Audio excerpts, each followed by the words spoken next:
Welkom, ik heb hier aan tafel Andrew McLean en zijn vrouw Manuela McLean. We gaan praten over onderwerpen rondom paarden en paardensport. Allereerst wil ik het even hebben over de olympische status van de hippische sport. Vast en zeker hebben zij daar hele interessante ideeën over. So welcome Andrew and Manuela. I just want to talk a little bit about the Olympic status of horse riding. So it was the Olympics are coming up, of course, and it was I think 2 years ago the debate started whether there should be whether horse riding or equitation should remain its Olympic status, whether it's worth to be an Olympic sport for several reasons, I think. What's the reason for this according to you, or how do you see this? Well, that's a good question because my opinion may be nothing to do with the FEI's view. I really don't know the exact fullness of what they're trying or why they're thinking this way. But the way I see it is that there are quite a few problems with the horse sports. One is they're very expensive to run, and two, there are these ongoing welfare debates that need to be sorted, and the horse industry is very slow to react to make changes, and the FEI are actually slower to push people into these things. They tend to, they have the impression, I think, that if they just ignore it, it'll go away, and that's a problem. But there are also other aspects too. There are so many other sports that are really vying for position at the Olympics. You know, there are other sports that people do that would make good Olympic sports that are much more egalitarian, you know, that everybody could do, whereas not every country can do Olympic sports. And so one of the equestrian sports, and one of the big issues with all of surrounding that is that the sports themselves tend to be quite elitist. You know, for example, the breeding of a dressage horse. The industry is very much elitist in that people cannot afford to buy these horses, and yet you really have to, if you go anywhere, because it's all about the movement and not so much about the training anymore, the sport, that's where it's moved to, and the movement is expensive to buy. And so it's understandable that many, you know, federations and individuals in various other countries other than first world countries just simply can't afford to do it. So there are all sorts of, you know, issues of elitism that come into it as well, I would say. And I think this would be, if it's not a stated reason, I'm pretty sure that's an unstated reason why they may be concerned.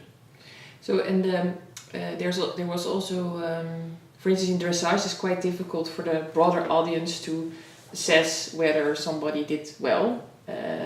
Because it's pretty random. I mean, what you see is all about show, but for an amateur, it's hard to see who wins. I know you've also worked a little bit on maybe I shouldn't say a little bit, but on judging scales. And is there something that we could change in terms of the judging scale, that it would be easier for amateur audience to assess dressage, for instance? I think we've really got to get away from this idea that we need to use the German training scale. The German training scale has never been a training scale. It was never designed as a training scale. It's written in the HDV 12, which was published in 1912, the German Cavalry Manual, as a set of directives, not as a scale.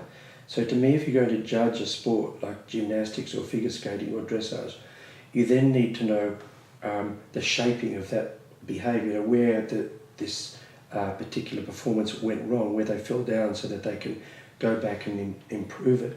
So therefore judging is about deconstructing, and you need to deconstruct how you would train. So it's just like training in reverse.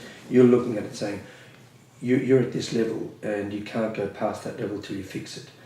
And so I've been working on to me a much more objective judging scale, which has many new parts, but the most important one is where they place rhythm, and recognising that the basic definition of rhythm is that the horse continues to do what you asked him to do.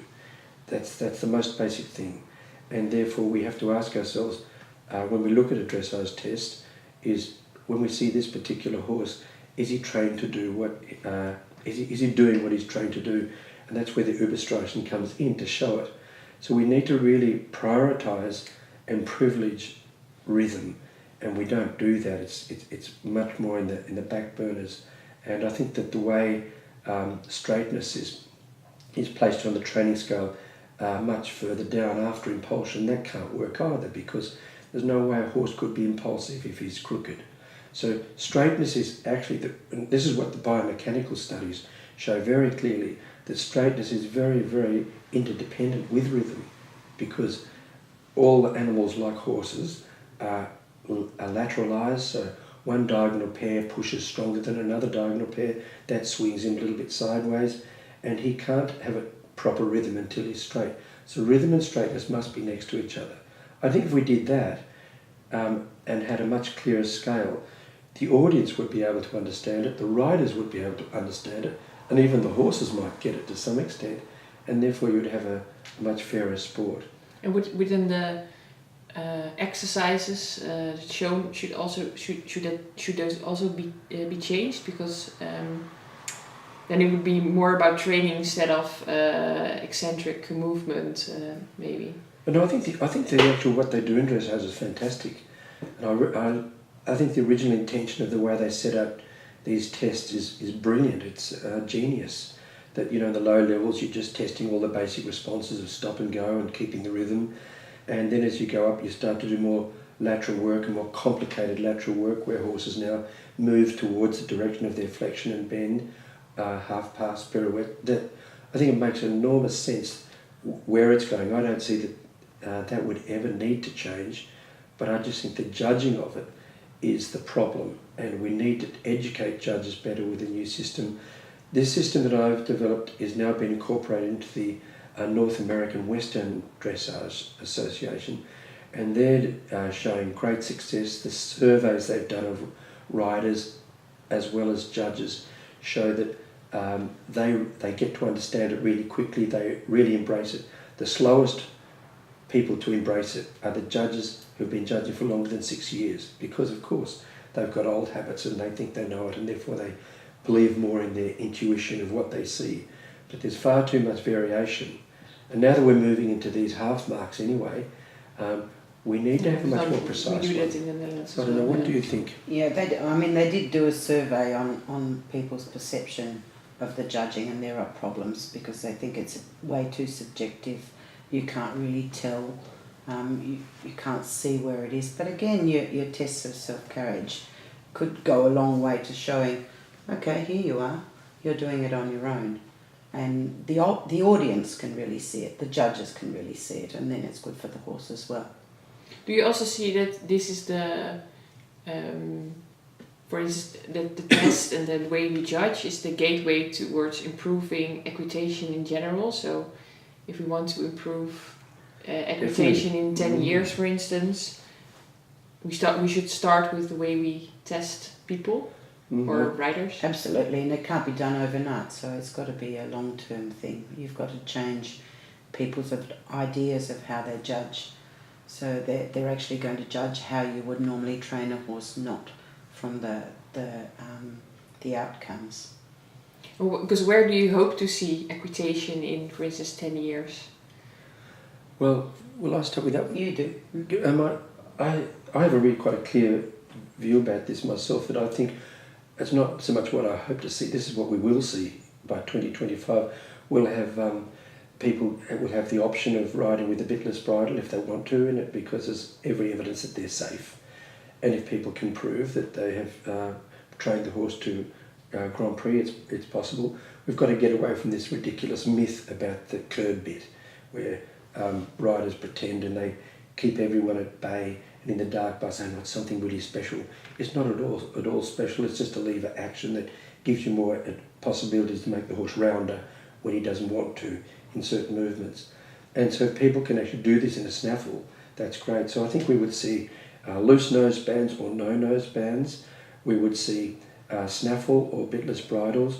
We would see spurs less because if people can do it without spurs and without any kind of weaponry at all, then that's going to be where it's going. So I think where we are now, we will definitely be looking back that this is Stone Age.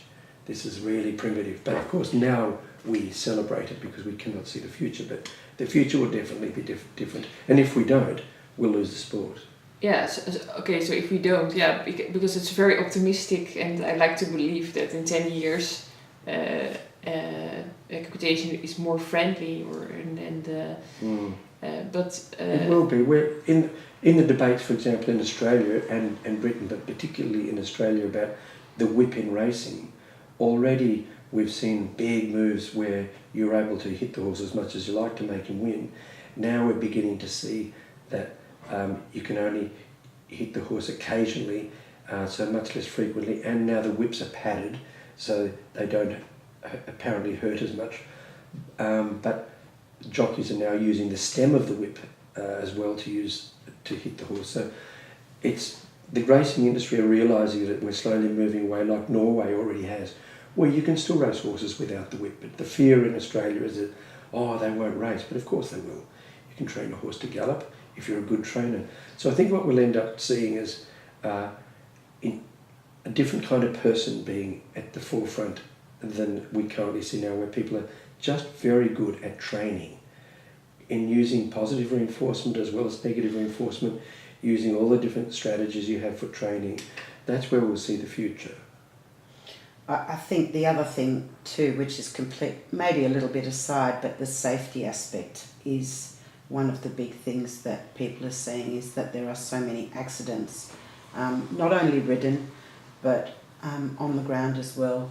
People getting kicked or bitten or bowled over or killed. We had a young girl in Australia killed recently through a horse bowling her over.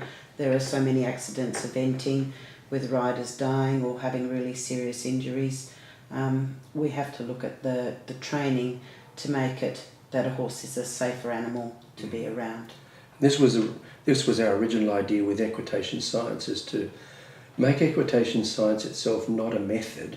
We have a method that we use because we think that method, when we look at all other ways we could give horses signals to do certain things, is the clearest, and it's easy for the horse to discriminate between all the aids, we think, in the method that we've developed. And it's also more similar to what people have always done, just with a few subtle differences. But the importance of equitation science is that if we embrace that, we'll see that the serious injury rate will plummet. Right now the serious injury rate in the Western world is one serious injury for hospitalisation purposes I'm talking about. So one serious injury for every 350 hours of contact. That's 20 times higher than motorcycling. We see the wastage of horses really high where horses didn't fit into this narrow coercive training system where the horse gets the blame. So if we adopt equitation science principles in our training, it just means using what we know about behavioural science to the best possible way. Will definitely make it safer and better for horses. Yeah. That's in the Netherlands. It's the same. So horse riding has the highest hospital take-ins of admissions, all sports, yes. admissions of all sports. So I'd like to stop this topic for now. Bedankt allemaal dat jullie hebben gekeken naar het onderwerp over de Olympische sport en de toekomst van de paardensport. Heb je vragen over of opmerkingen, plaats je hieronder. En het lijkt me hartstikke interessant om te zien wat jullie ervan